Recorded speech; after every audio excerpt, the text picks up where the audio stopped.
मोदी साहब के एक मंत्री हैं और उस मंत्री का बयान अगर आप सुनेंगे तो आपका खून खोल उठेगा। लेकिन मोदी साहब के मंत्री हैं ना, इसीलिए उनका वो बयान आप तक तो छोड़िए, मेरी नजरों से भी छूट गया था। क्योंकि मोदी साहब के मंत्री, उनके बयान को दबा दिया जाता है, उस पर चर्चा नहीं होती, उस पर बात नहीं होती है। लेकिन अगर कांग्रेस का ये कोई मंत्री होता, मोदी का मंत्री ना होकर के अगर कांग्रेस का मंत्री होता, तब सोचिए क्या बवाल होता। तब सोचिए क्या बीजेपी, आरएसएस, हिंदूवादी जितने भी अपने आप में बीजेपी के संगठन हैं, बजरंग दल और तमाम लोग, वो सड़क पर उतर करके कैसा हंगामा काट रहे होते। लेकिन अब कोई चर्चा नहीं है क्योंकि मोदी का मंत्री है। और इस बयान को दिखाने के लिए, चूंकि मुझसे बयान छूट गया था, ये बयान जब मेरी इस पर नजर पड़ी तो शाम को, वैसे तो मैं तकरीबन सुबह जो है अखबारों की चर्चा करता हूं, लेकिन शाम को आज मैं अखबारों की चर्चा मोदी साहब के इस खास मंत्री के लिए कर रहा हूं। ये है मोदी साहब के मंत्री वीके सिंह, जो कि सेना के पूर्व अध्यक्ष रह चुके हैं। उनका बयान सामने आया है हमारे इन बहादुर अफसरों की, जवानों की शहादत के ऊपर। और क्या कहा है सुनिए। वीके सिंह ने छिड़का घावों के ऊपर नमक, कहा छिटपुट घटनाएं होती रहती हैं। बताइए साहब, जो आदमी खुद सेना का पूर्व अध्यक्ष रहा है, आज बीजेपी में शामिल होकर के उसकी सोच कैसी हो जाती है देखिए। सेना के पूर्व अध्यक्ष हैं ये जनरल वीके सिंह, और आज खुद कह रहे हैं कि ऐसे छोटी मोटी घटनाएं, छोटे मोटे जो है वो इस तरह के वाकया होते रहते, कोई फर्क नहीं पड़ता है। गजब बात है भाई। मतलब आप बीजेपी में शामिल हो गए, मतलब आप जो है वो मोदी के मंत्रिमंडल में हैं, तो अब सेना की वो जो जितना भी आपने योगदान दिया उस सबको भुला दें, उस शहादत को ऊपर बात ही ना करें, और उस शहादत का आज आपके लिए कोई मतलब नहीं है। उस शहादत के बारे में आज आप कह रहे हैं कि साहब ऐसी छोटी मोटी घटनाएं हो जाती हैं। सोचिए जरा एक बात, मैं आपको एक बयान आपको याद दिलाता हूं, और वह कांग्रेस के नेता जो है वो सुर्खियों में भी नहीं रहते हैं। कांग्रेस ओवरसीज के अध्यक्ष हैं सैम पित्रोदा, और सैम पित्रोदा ने केवल यह कहा था कि 1984 के दंगों को लेकर के जो हुआ सो हुआ, इतनी बात कही थी। और उसको लेकर के क्या तांडव मचा था साहब। उन्होंने केवल इतना कहा था जो हुआ सो हुआ। अब आप बताइए वो कितना गलत था, कितना सही था। और यह बयान कितना गलत है और कितना सही है कि छुटपुट ऐसी घटनाएं हो जाती है।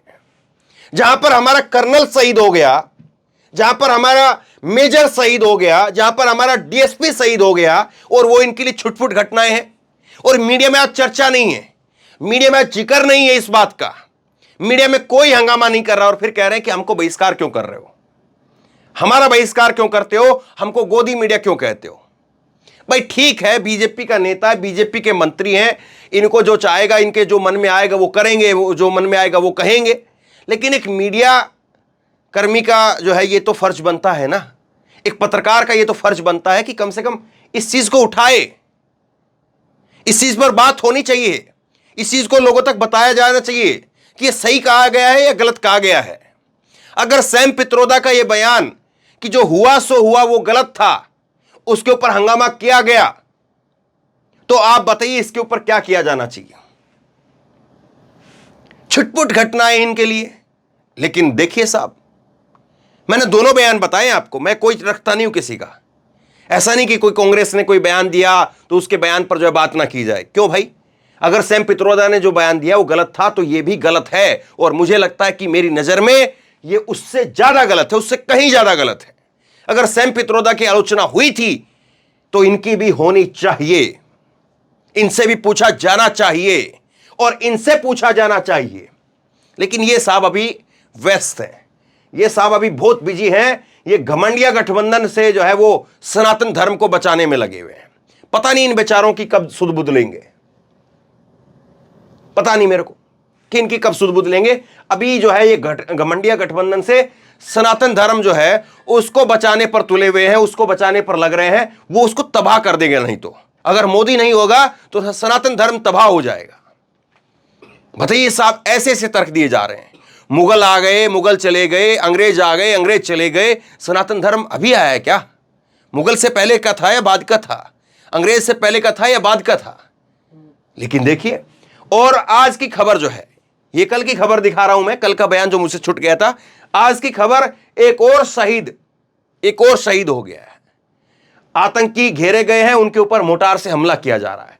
अभी तक जो है वो सफलता नहीं मिल पाई है। हम उम्मीद करते हैं कि जल्दी सफलता मिले, जल्दी जितने भी आतंकी हैं उनको सबको निस्तेनाबूद किया जाए, चुन चुन करके एक एक को जो है वो ढूंढ ढूंढ करके मारा जाए, बदला लिया जाए हमारे सैनिकों की शहादतों का, और फिर उसके बाद में काम किया जाए कि हमारा आगे से एक सैनिक तक ना मरे, एक सैनिक तक शहीद ना हो, किसी सैनिक की कोई शहादत ना हो, किसी को कोई खरोंच तक ना आए। लेकिन देखिए साहब क्या हो रहा है, मैं आपको एक और चीज दिखाता हूं, जागरण अखबार ने क्या किया है वो भी देखिए जरा। जागरण अखबार के दो अखबार मेरे पास में, ये देखिए दो अखबार है मेरे पास में, और ये अखबार है 16 तारीख का और ये अखबार है 15 तारीख का। 16 तारीख को देखिए, ये पहले 15 तारीख का मैं आपको दिखाता हूं, 15 तारीख का पहले आपको दिया, फिर 16 पर बात करेंगे।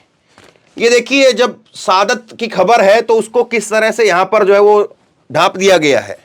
15 तारीख का ही जो है ये 15 तारीख का ही जनसत्ता का अखबार है, और किस तरह से जनसत्ता ने पहली खबर को जो प्रमुखता से छापा है, शहादत पर गम और गुस्सा। ये जनसत्ता ने छापा है, शहादत पर गम और गुस्सा, ये छापा आपके सामने देख लीजिए। और यहां पर जो है वो दैनिक जागरण अखबार जो है वो कैसे जो है वो छाप रहा है, सनातन संस्कृति को समाप्त करना चाहता है विपक्ष का घमंडिया गठबंधन। मतलब ये देखिए, आप दो अखबारों की जो है वो आपके सामने मैं रख रहा हूं, ये देख लीजिए, दो अखबार हैं, क्या कहेंगे इसको आप? देखिए दोनों अखबार, ये अखबार कह रहा है शहादत पर गम और गुस्सा, ये अखबार जो है वो प्रमुखता से छापता है सनातन संस्कृति को समाप्त करना चाहता है विपक्ष का घमंडिया गठबंधन। इस अखबार ने भी छापा है, ये देखिए यहां पर छापा है, लेकिन यहां पर मतलब प्रमुखता दी गई है शहादत को, शहीदों को, लेकिन इसकी प्रमुखता कहां पर है, जागरण अखबार की। और दूसरा देखिए जागरण अखबार, ये 15 तारीख की खबर है ना, 15 तारीख का जागरण है, और उसके बाद में 16 तारीख का ये जागरण अखबार देखिए। 16 तारीख का जागरण अखबार जो है वो यहां पर तो छाप रहा है कि पहाड़ी पर छिपे हुए आतंकियों को मार गिराने के लिए ड्रोन और रॉकेट लॉन्चर से दागे गए बम, मतलब जो आज की हकीकत है वो बता रहा है। और यहां पर देखिए आप क्या लिखा है, यहां पर 3/4 दुनिया पीएम मोदी की मुरीद, लोकप्रियता में शीर्ष के ऊपर। ये देख लीजिए आप, 3/4 दुनिया वो मोदी की मुरीद हो चुकी है। भाई जागरण अखबार खुद यहां पर कह रहा है कि हमारे जवानों के ऊपर आज क्या कुछ किया जा रहा है, और हमारे जवान जो कैसे बदला ले रहे हैं, किस तरह से जो है वो समय चल रहा है उनके लिए, लेकिन यहां पर मुरीद बताया जा रहा है। 3/4 दुनिया वो मोदी की मुरीद है, और केवल जागरण नहीं बता रहा है। देखिए जरा, ये देखिए, ये देश के गृह मंत्री हैं जिनके पास समय नहीं था कि वो ट्वीट करे श्रद्धांजलि के लिए, लेकिन उन्होंने जो है वो मोदी की मुरीद है दुनिया, उस पर जो है वो ट्वीट कर दिया। ये देख लीजिए आपके सामने कि 76% लोग जो है वो मोदी के मुरीद हैं।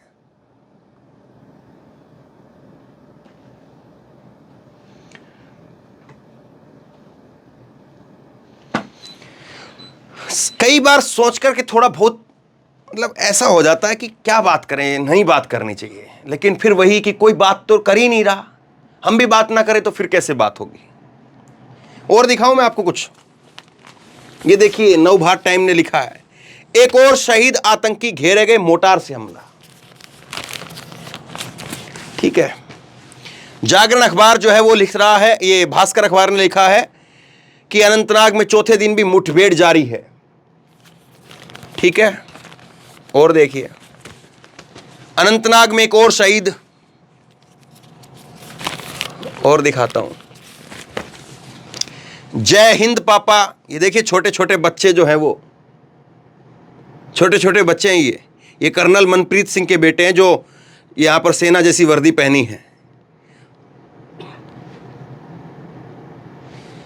और ये हैं सेना के पूर्व अध्यक्ष वीपी मलिक जो हैं वो जवान की शहादत पर, बहादुर अफसर की शहादत के उसके पार्थिव जो है वो शरीर को जब लाया गया तो उसकी अंतिम यात्रा के अंदर शामिल होते हैं, और एक भाजपा के जो है वो अंदर शामिल हो गए, जो कि पूर्व अध्यक्ष हैं सेना के।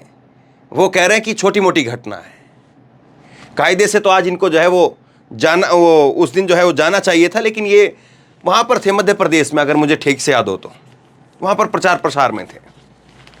और दूसरा देखता हूँ, डीएसपी हुमायूं ने गोली लगते ही पत्नी को किया वीडियो कॉल, शायद न बचूं, बेटे का ख्याल रखना। उसने कहा कि मैं तो चला, बेटे का ख्याल रखना। हुमायूं भट्ट, डीएसपी हुमायूं भट्ट अपनी 29 दिन के बच्चे को जो है छोड़ करके चला गया। और 30 साल की इसकी पत्नी है फातिमा, उसकी आंखों के आंसू नहीं थम रहे हैं।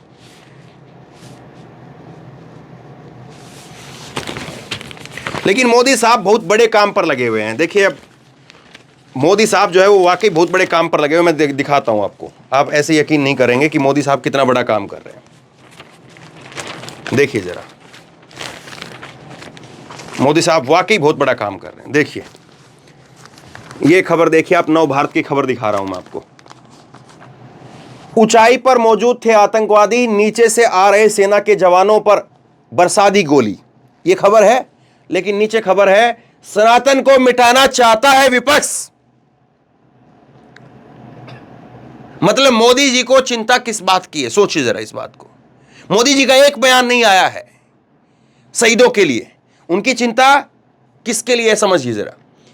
वो प्रधान जो है वो प्रधानमंत्री सनातन धर्म के बने हैं या देश के बने हैं, सोचिए जरा इस बात को। सनातन से कोई जो है वो नहीं होना चाहिए। हर किसी ने जो है वो, हर देश का जो भी प्रधानमंत्री बना है आज तक, उसने सब धर्मों की रक्षा की है और की जानी चाहिए, क्योंकि हमारा देश धर्मनिरपेक्ष तभी बचा रहेगा जब बना रहेगा, तब सारे धर्मों की रक्षा की जाएगी। और अगर किसी धर्म के ऊपर कोई अगर जो है आपत्ति आती है तो निश्चित तौर पर देश के प्रधानमंत्री को उसके लिए आवाज उठानी चाहिए।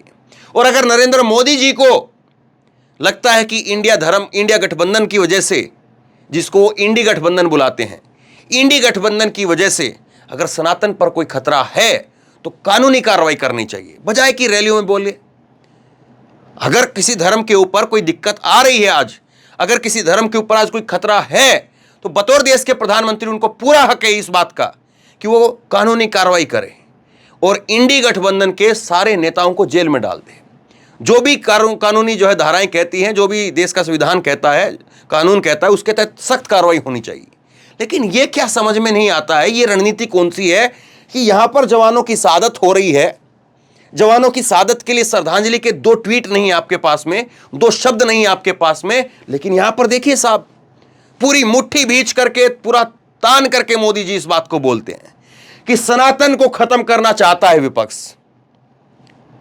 ये देखिए यहां पर पीएम मोदी बोले, उसी अखबार का बता रहा हूं मैं आपको, एनबीटी अखबार का ही। पीएम मोदी बोले, इंडिया के नेता देश को गुलामी में धकेलना चाहते हैं। गजब की बात है, जिस इंडिया गठबंधन में आज नेता शामिल हैं, उनमें से बहुत सारे नेताओं के साथ में तो ये खुद सरकार में रहे। पीडीपी महबूबा मुफ्ती के साथ में इन्होंने सरकार चलाई है, नीतीश कुमार के साथ इन्होंने सरकार चलाई है। हाँ, ममता बनर्जी भी इनके एक बार सहयोगी रही है बीजेपी की। बताइए आप, तमाम नेता। और उद्धव ठाकरे क्या कहेंगे, जो उद्धव ठाकरे तो अपने आप को हिंदुत्व धर्म का जो है वो एक जो है झंडा बरदार बताते हैं, उनके साथ सरकार रही इनकी, और उसी के ऊपर कह रहे हैं कि साहब नहीं, ये खत्म करना चाह रहे हैं, सनातन को खत्म करना चाह रहे हैं। बताइए ये बात आपके गले उतर रही है। और इसीलिए मैंने कहा, अपनी इससे पिछली खबर में मैंने इसीलिए कहा कि मोदी जो है वो विभाजन विभिषका के ऊपर तो श्रद्धांजलि देते हैं, लेकिन मोदी जो है वो अनंतनाग के शहीदों पर श्रद्धांजलि नहीं देते हैं। तो क्या ये नरेंद्र मोदी जी ने शुरू किया, या उनकी राजनीति को या उनकी विचारधारा को ये जो है वो सही लगता है, तो इसलिए इस पर चर्चा होगी। और ये उनकी राजनीति को, विचारधारा को सही नहीं लगता है, या उनको लगता है कि अब कुछ नई तरीके का जो है काम किया जाए, ये तो मुझे तो नहीं लगता है कि कोई राजनीति या कोई विचारधारा किसी के आड़े आ सकती है कि हम अपने शहीदों को जो है श्रद्धांजलि ना दें। मुझे नहीं लगता कि कोई विचारधारा इसके आड़े आ सकती है। और बीजेपी की विचारधारा भी ऐसी तो नहीं है, मैं बिल्कुल नहीं मानता हूं कि बीजेपी की विचारधारा ऐसी होगी। मैं बिल्कुल नहीं मानता हूं कि नरेंद्र मोदी का कुछ व्यक्तिगत तौर पर कोई इस तरह का मंतव्य होगा। कुछ व्यक्तिगत तौर पर जो है उनकी इस तरह की सोच होगी कि शहीदों को श्रद्धांजलि ना दी जाए, लेकिन ना जाने कौन है जो उनको इस तरह की सलाह दे रहा है, ना जाने कौन है जो उनको रोक रहा है। मेरी चिंता इस बात से है। मैं तो मानता हूं कि मोदी जी बड़े देशभक्त हैं, मैं मानता हूं कि बीजेपी भी बहुत देशभक्त है, उनमें भी वो भी पूरी राष्ट्रवादी है, मोदी जी पूरा राष्ट्रवादी है, लेकिन कौन है आखिरकार जो ट्वीट करने से रोक रहा है, और कौन है आखिरकार जो इन लोगों को रोक रहा है? ये लोग जो कहते हैं कि हमको बहिष्कार क्यों कर दिया, हमको बहिष्कार क्यों कर दिया। और यही लोग टीवी के ऊपर खबर चलाते हैं, यही लोग फिर टीवी के ऊपर खबर चलाते हैं कि जवानों संग पीएम मोदी की हैप्पी दिवाली। अभी 2 महीने बाद फिर चलाएंगे खबर। 13 सितंबर को जवानों की जो है शहादत हुई है, और 13 सितंबर के बाद दिवाली आ रही है 12 नवंबर को, 2 महीने बाद। सितंबर से 13 सितंबर को श्रद्धांजलि वो शहादत हुई, सितंबर से अक्टूबर, और अक्टूबर से नवंबर, 12 नवंबर की दिवाली है। और 12 नवंबर की दिवाली को फिर यही खबर चलेगी, फिर खबर यही चलेगी कि जवानों संग पीएम की हैप्पी दिवाली। दिवाली पर मोदी का भाषण, पाकिस्तान परेशान, चीन हैरान। फिर चलेगा जवानों संग पीएम मोदी ने मनाई दिवाली, कहा जवान ही मेरा परिवार है। फिर आपको चिंगाड़ चिंगाड़ करके बताया जाएगा। और अब कह रहे हैं कि साहब हमारा बहिष्कार क्यों कर रहे हो। अब कोई पूछ सकता है मोदी जी से कि मोदी साहब वो कौन आदमी है जो आपको इस बात से रोक रहा है कि आप ट्वीट मत करिए? कौन आदमी है जो आपको इस बात के लिए कह रहा है कि आप सनातन के लिए खुल करके बोलिए, लेकिन यहां पर जो है जवानों के लिए ट्वीट मत करिए? कौन है ऐसा आदमी? कौन ऐसा रणनीतिकार आ गया है? कौन है ऐसा आदमी जो आपको इस तरह के भाषण लिख करके दे रहा है? आप बताइए, सवाल होना चाहिए कि नहीं होना चाहिए? सवाल होना चाहिए कि नहीं होना चाहिए कि भाजपा का, मोदी साहब का ये मंत्री कैसे कह सकता है कि हमारी जवानों की जो शहादत हुई है ये कोई छिटपुट घटना है? और सोचिए जरा, अगर यही कोई कांग्रेस के नेता ने कहा होता तो क्या हाल होता? सोचिए जरूर। शेयर कीजिए इस खबर को, लोगों तक पहुंचाइए, और आप क्या सोचते हैं नीचे कमेंट बॉक्स में लिख करके मुझे जरूर बताइए। और इसी तरह की तमाम खबरों के लिए ऑनलाइन न्यूज इंडिया को सब्सक्राइब कीजिए, साथ में जो बेल आइकन है घंटे उसको जरूर दबाइए, ताकि जैसे कोई खबर अपलोड करें उसकी नोटिफिकेशन सीधे सबसे पहले आपको मिल सके। और अगर ये वीडियो फेसबुक पर देख रहे हैं तो फेसबुक पर हमारे पेज को लाइक कीजिए, फॉलो कीजिए और इस खबर को शेयर कीजिए। धन्यवाद।